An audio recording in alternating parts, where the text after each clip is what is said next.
ইরাকের কারবালা থেকে জন্মস্থান মাশহাদে ফিরেছে আয়াতুল্লাহ খামিনির মরদেহ। দুপুরে জানাজার নামাজ শেষে শায়িত হবেন চিরনিদ্রায়।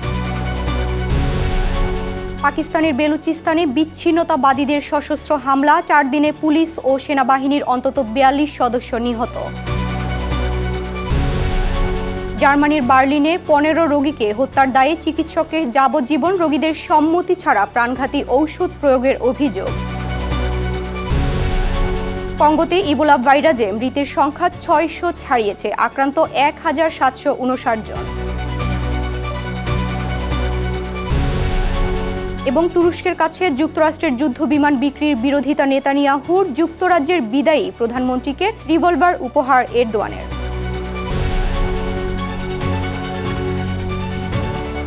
বিশ্বজুড়ে ঘটে যাওয়া দিনের গুরুত্বপূর্ণ ঘটনাবলী নিয়ে আরটিভির নিয়মিত আয়োজন সারাদিনের বিশ্বে। আপনাদের সঙ্গে আছি আমি সুমা ইসলাম মৌ। রাষ্ট্রীয় মর্যাদায় আজ চিরনিদ্রায় শায়িত হবেন ইরানের সাবেক সর্বোচ্চ নেতা আয়াতুল্লাহ আলী খামেনি। নিজ জন্মস্থান মাশহাদে তাকে কবরস্থ করা হবে। ইরাকের ঐতিহাসিক কারবালা থেকে ইতিমধ্যে তার মরদেহ ইরানে ফিরিয়ে আনা হয়েছে। এরপর জানাজার জন্য ইমাম রেজা মাজার কমপ্লেক্সে রাখা হয়েছে তার নিথর দেহ। দেশটির নতুন সর্বোচ্চ নেতা মুস্তফা খামেনি এবং প্রেসিডেন্ট মাসুদ পেজিশকিয়ানের উপস্থিতিতে দুপুরে তার জানাজা অনুষ্ঠিত হবে। এরপরই সমাহিত করা হবে তাকে। বিস্তারিত সামিউল শিহাবের রিপোর্টে।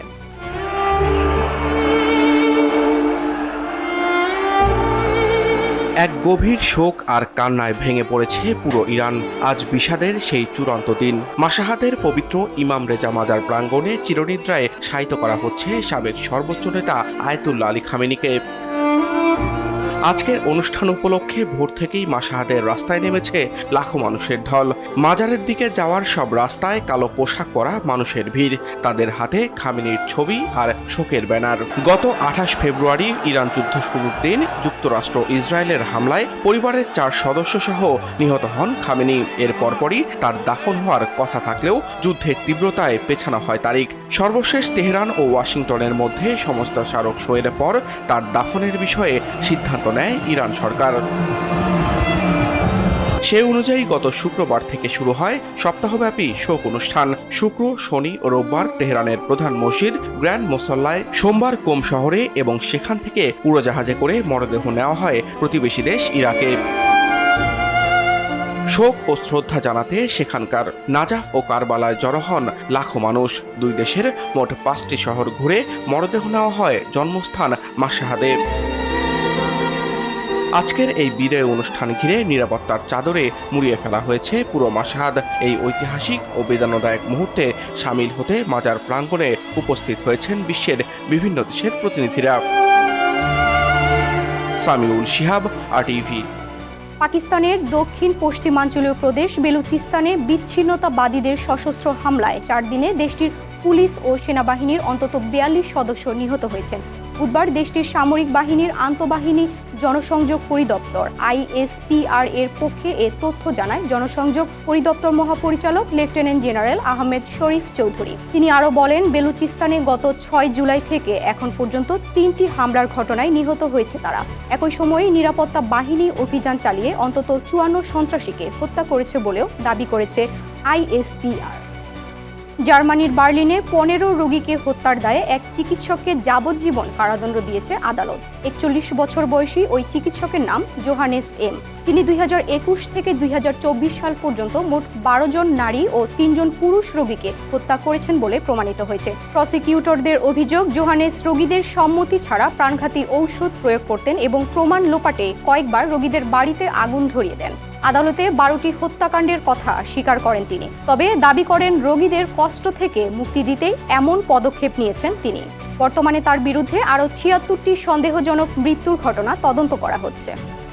গণতান্ত্রিক কঙ্গো প্রজাতন্ত্রে ইবোলা ভাইরাসে মৃত্যুর সংখ্যা 600 ছাড়িয়েছে। দেশটির সরকার জানিয়েছে এখন পর্যন্ত 1759 জন আক্রান্ত হয়েছেন। সবশেষ 24 ঘন্টায় নতুন করে 51 জনের সংক্রমণ শনাক্ত করা হয়েছে। মারা গেছেন আরও 20 জন।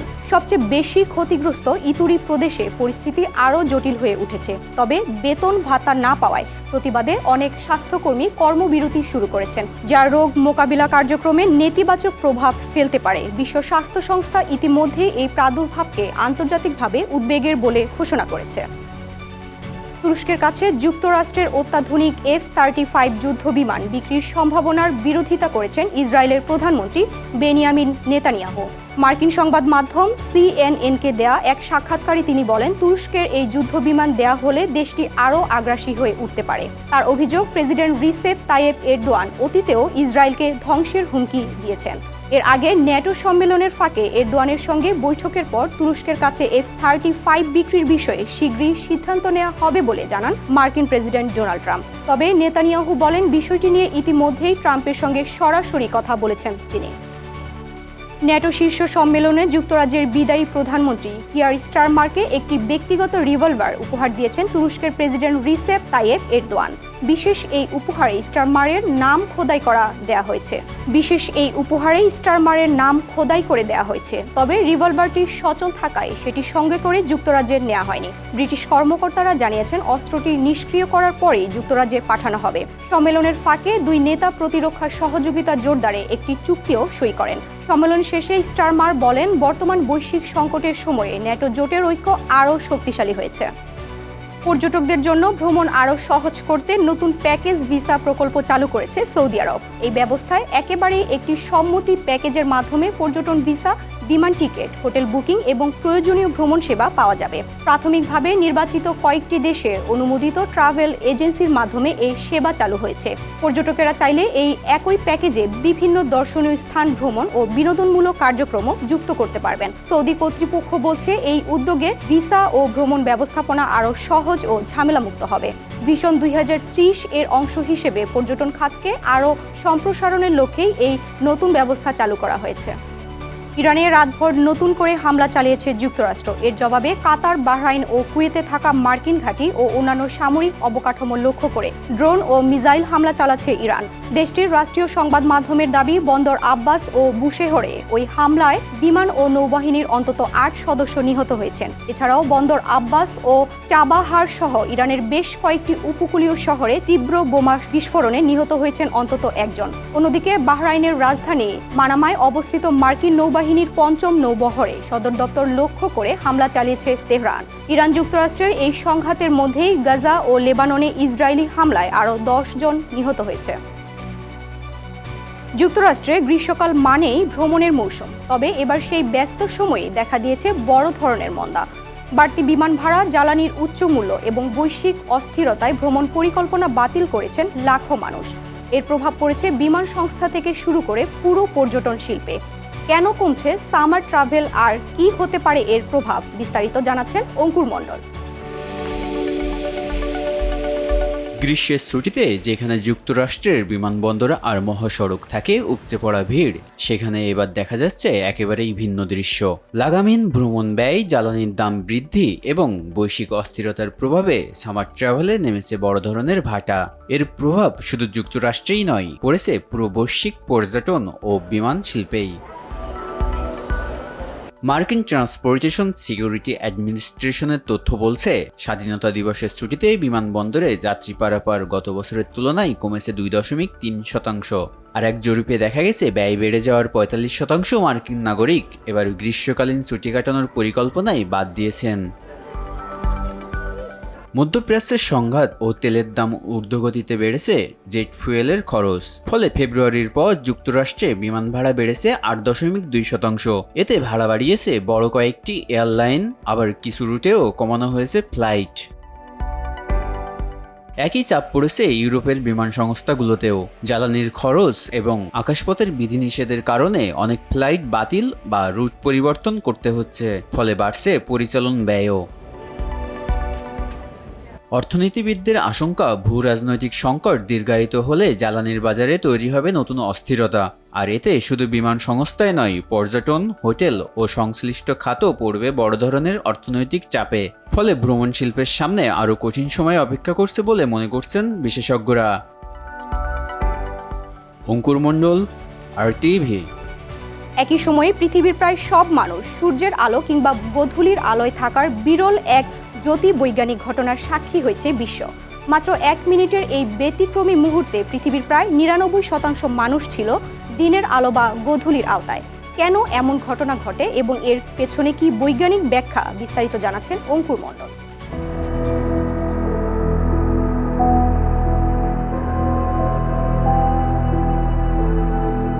মাত্র 1 মিনিটের জন্য পৃথিবীর প্রায় পুরো মানবজাতি ছিল একই সূর্যের আলোয়। এক বিরল জ্যোতির্বৈজ্ঞানিক ঘটনার সাক্ষী হয়েছে বিশ্ব, যেখানে পৃথিবীর প্রায় 99% মানুষ একই সময়ে ছিল দিনের আলো কিংবা গোধূলির আলোর পরশে। বাংলাদেশ সময় বিকাল 5:10 দিকে তৈরি হয় এই বিরল মুহূর্ত। তখন উত্তর ও দক্ষিণ আমেরিকা, ইউরোপ, আফ্রিকা এবং এশিয়ার অধিকাংশ অঞ্চল ছিল সূর্যের আলোয় আলোকিত। বিপরীতে অস্ট্রেলিয়া, নিউজিল্যান্ড, অ্যান্টার্কটিকা এবং দক্ষিণ পূর্ব এশিয়ার কিছু অংশে নেমে এসেছিল রাত।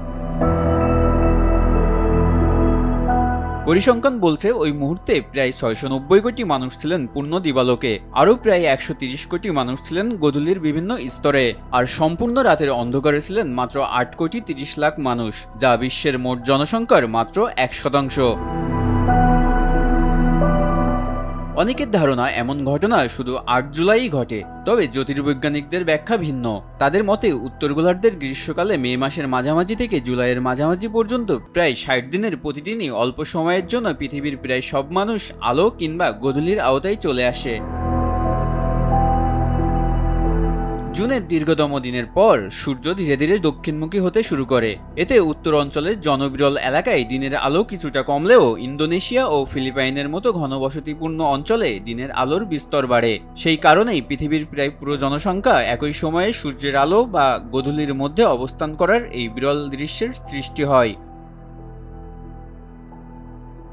মাত্র 1 মিনিটের এই ঘটনা আবারও মনে করিয়ে দিল, ভৌগোলিক দূরত্ব যতই থাকুক, একই সূর্যের আলোই এই অদৃশ্য বন্ধনে যুক্ত করে রেখেছে পৃথিবীর প্রায় সব মানুষকে। অঙ্কুর মণ্ডল, RTV। আর এরই সাথে শেষ করছি সারাদিনের বিশ্ব। RTVর সাথে সংযুক্ত থাকুন, মতামত জানান RTVর সামাজিক যোগাযোগ মাধ্যমগুলোতে।